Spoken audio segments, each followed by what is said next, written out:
Hassel here, co-host of the Nerdy Man Room Show. And we proudly present to you Man Room Shorts. Your discretion is advised. I wanted to ask both of you guys a question. What are some of your more memorable and popular stories from the What If or the Elseworlds and stuff? What's some of the ones that stick in your head or that you really enjoyed? Or I'll let you go first, Hass. For me, on the Marvel side of things, I really liked when they did the Exiles title because that was like a monthly What If in it, but it had an ongoing continuity. I'm huge into continuity. I love feeling like what I read matters. Like, it's just not a throwaway story. I'm not somebody that wants the throwaway story, but Exile's really done it for me because it was so fresh each month, and you got so many different cool takes on established characters and various different natures or whatnot. But I guess as far as like just a one off, the one where Wolverine got killed by Hulk. That one was so cool to me growing up. And on the DC side of things, it's hands down Kingdom Come. That is such a great trade and a different take on things. And Alex Ross always knocks it out of the park when just visualize his art. I mean, it's great. yeah, I got two that come to mind. One of them is, I can tell you the cover. I can't think of the name of it right now, but it's got basically the equivalent of Batman flying in the sky with his Green Lantern symbol on his chest.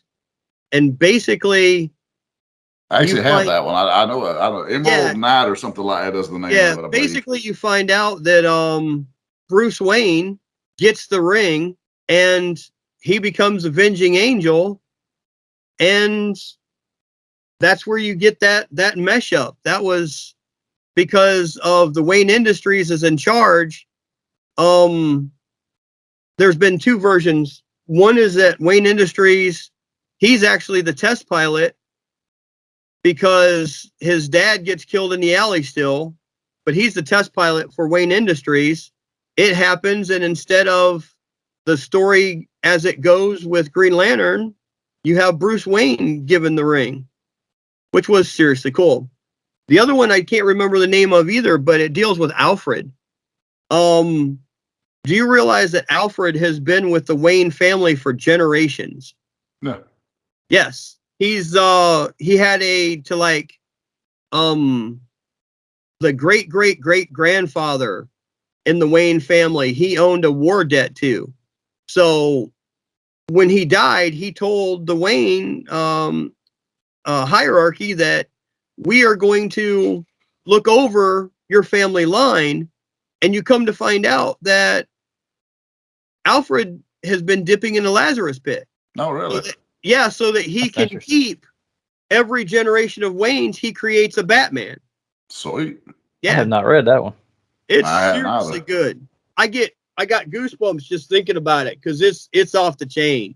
And it was back in that time where Raja Ghul was a thing, the Lazarus pit was a thing, but it wasn't marked as an Elseworlds. That's in that murky period, Monster, we were talking about that. Yeah.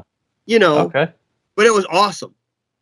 I will say it's probably one of the dumbest decisions they've done in the last 15 fucking years is kill off Alfred. Yeah. I understand what they were doing when they were trying to put some true consequence and sorrow in Bruce's life, but that's one you don't really come back from where it doesn't. When you do come back from that, and they will, at some point, they will bring Alfred back. There's no way around it. It's going to come off as cheesy and muddled and terrible. Okay, now you guys picture this, and we're going to do a test, okay? Picture Alfred in your mind's eye, okay? Now, he dabbed just long enough in the Lazarus pit to age 1 to 10. Think about how long he's been with the Wayne family line. Good Lord. Yeah, exactly. Like he was 100. Quite a while. Exactly. Oh, wow. That's and it flashes like when you get in the story, it's these beautiful art pieces of the Civil War where he's with the Waynes, and it goes back to the Revolutionary War where he's with the Wayne, and it goes to again, the goosebumps. I just can't. That's one of my favorites because it's so cool. That does sound interesting. I'd like to see that one. I gotta find that and look it up.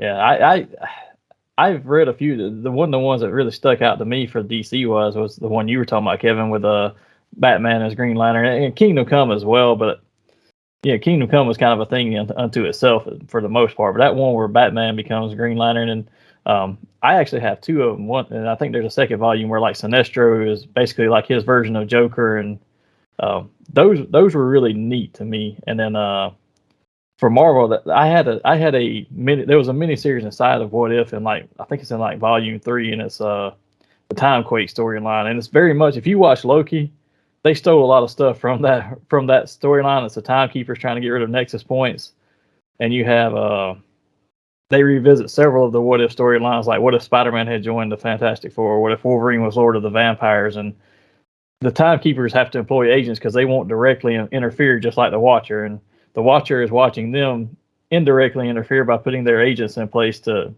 get rid of the Nexus points that someone else is protecting, and they're trying to. This is the only one that I can remember. So they're saying, okay, if this doesn't bear out to the way it's supposed to, it directly affects the 616 universe, which is your main Marvel universe, right? Yep. And that's the only one I remember like that. And that's the only one that I really like. I loved a lot of those, but that's the one that sticks out in my head the most. And actually, I still have the issues of those somewhere around in my apartment somewhere.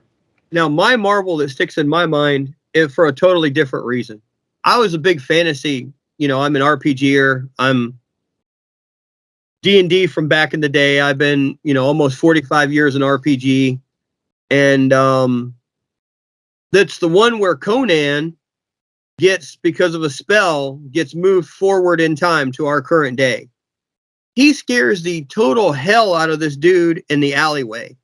And you see hundreds of bills fly as the guy drops his money. There's his wallet, and the money just goes off. He bends down, picks up like $1.75 and change, and goes, "Feels like home." It just and awesome. Then he becomes a thug for the mafia. He becomes an enforcer. He's got like this leopard. He's got women on him. And he doesn't know that what he's doing isn't right because he's just fit in as an enforcer. And then it goes. Doesn't he battle Punisher in this title? I don't remember. That first part is the part that just, the $1.75, the coins feel like home. And for some reason, I want to say I remember what you're talking about, Nam. The conclusion is him coming to head with Punisher at some point, but I could be wrong on that right there. And I think there's a museum where he busts in to get a Captain America shield at one point in time. And it was really cool. That is an interesting one. I don't remember that one.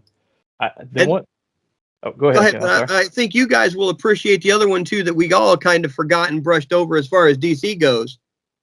I'm sure you guys remember the Justice League, The Nail. Oh, I have that one. Yep. I mean, that's an epitome of an Elseworlds right there. That's a great one. Now, I will say I have both the Nail and the Nail 2. The Nail 2 doesn't hold up quite as good as the first one. That first one is amazing, though.